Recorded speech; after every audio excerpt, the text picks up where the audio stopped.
ನಲ್ಲೂರಿಂದ simple ಆಗಿ ಬಂದ, ಕಣ್ಣ ದಾನವ ಕೊಟ್ಟ ಬೇಡರ ಕಣ್ಣಪ್ಪ.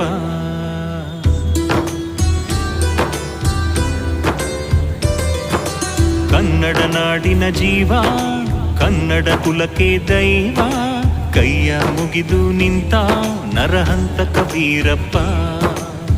ಈ ನಮ್ಮ ಅಣ್ಣೋರು ಮಗುವಂತ ಮನಸೋರು, ಅಭಿಮಾನಿಗಳೇ ಇವರ ಮನೆ ದೇವರು.